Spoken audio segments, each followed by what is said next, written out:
اعوذ باللہ من الشیطان الرجیم بسم اللہ الرحمن الرحیم لا تحرک بہ لسانک لتعجل بہ، عجلت والا مضمون یہ بالکل ابتدا میں یہاں آیا تھا۔ اے نبی آپ اس قرآن کے اب دیکھیے، اب گفتگو حضور سے شروع ہو گئی۔ ابھی تک انسان جو منکرین تھے ان کی بات ہو رہی تھی، شروع میں امامہ، عظامہ، قیامہ، اور اس کے بعد بصر، قمر، مفر، وزر، مستقر، اب یاد، پھر اس کے بعد بصیرہ، معاذیرہ، اب اس کے بعد اور بدل رہے ہیں۔ لا تحرک بہ لسانک لتعجل بہ، آپ اس قرآن کے ذریعے سے اپنی قرآن کے ساتھ اپنی زبان کو تیزی سے حرکت نہ دیں کہ جلدی سے آپ اس کو یاد کر لیں۔ ان علینا جمعہ وقرآنہ، ہمارے ذمے ہے اس کو جمع کر دینا اور پڑھوا دینا۔ جمع بھی کر دینا کہ اس میں سے کوئی حصہ جو ہے آپ بھولے نہیں، اور قرآن بھی اس کی ترتیب بھی ہم بتاتے جائیں گے کہ اب جو وہی آئی ہے اس کو کہاں رکھنا ہے، تاکہ اس کی ترتیب معین ہو جائے۔ فَإِذَا قَرَأْنَاهُ فَاتَّبِعْ قُرْآنَهُ، پھر جب ہم پڑھوائیں اس کو جس ترتیب سے، اسی کی پیروی کیجیے گا۔ یہ ترتیب وہ ہے ترتیب مصحف جس کے تحت کے قرآن مرتب کیا گیا، اور ہم مانتے ہیں کہ یہ ترتیب نزول کی نہیں ہے۔ نزول کے ساتھ ہی اللہ تعالیٰ کا حکم آتا تھا کہ اب یہ وہی فلاں جگہ ہوگی۔ ثم ان علینا بیانہ، پھر ہمارے ذمے ہے اس کو واضح کر دینا بھی، جیسے کہ ہم دیکھ چکے ہیں قرآن مجید کی تبیین کرتا ہے۔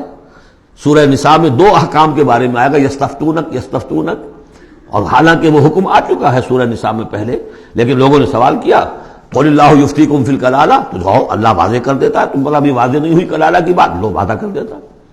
تو قرآن کے اندر بھی بعد میں واضح کر دی گئی چیزیں، اور یہ کہ پھر حدیث جو ہے سب سے بڑی شے ہے کہ جو اس کی بیان کرنے والی ہے۔ جو انزلنا الیک الذکر لتبین للناس ما نزل الیہم، یہ ذکر ہم نے اے محمد آپ پر نازل کیا ہے تاکہ آپ واضح کریں اس کو ان لوگوں کے لیے جن کے لیے ہم نے اسے نازل کیا ہے۔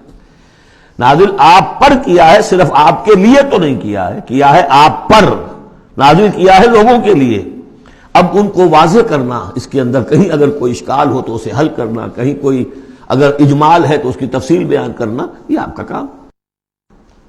کلا بل تحبون العاجلہ، کوئی نہیں، تمہارا اصل مرض یہ ہے کہ تم عاجلہ سے محبت کرتے ہو، یہ اس دنیا کی زندگی سے محبت کرتے ہو۔ دیکھیے اب پھر خطاب شروع ہو گیا کفار سے۔ وتذرون الآخرہ، اور آخرت کو تم چھوڑ دیتے ہو، نظر انداز کر دیتے ہو۔ وجوہ یومئذ ناظرہ، حالانکہ بہت سے چہرے اس دن ہوں گے تر و تازہ، میدان قیامت میں کھڑے ہوں گے تو جیسے اسکول چلڈرن کھڑے ہوتے ہیں اپنا رزلٹ سننے کے لیے، تو بعضوں کے چہرے کھلے ہوتے ہیں، پہلے سے معلوم ہے انہیں کیا کچھ کر کے آئے تھے، اور بعض کے چہروں کے اوپر دھواں ہے، اس لیے ہے کہ انہیں پتا ہے کہ کیا ہی کچھ نہیں تھا، فیل تو ہونا ہی ہونا ہے۔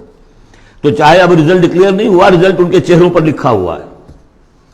تو وجوہ یومئذ ناظرہ، بہت سے چہرے ہوں گے تر و تازہ، الی ربہا ناظرہ، اپنے رب کی طرف دیکھتے ہوئے۔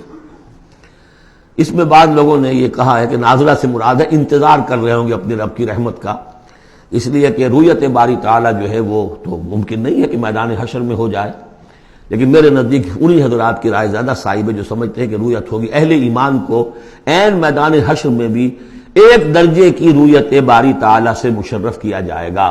یہ مضمون آ جائے گا سورہ مطففین میں، واضح ہو جائے گا۔ اس کے برعکس وجوہ یومئذ باسرہ، بہت سے چہرے ہوں گے اس روز سوکھے ہوئے، اترے ہوئے، اداس۔ تظن ان یفعل بہا فاقرہ، ان کو یقین ہوگا کہ اب ان کے ساتھ وہ سلوک ہوگا جو ان کی ریڑھ کی ہڈیاں توڑ کے رکھ دے گا۔ صدق اللہ العظیم۔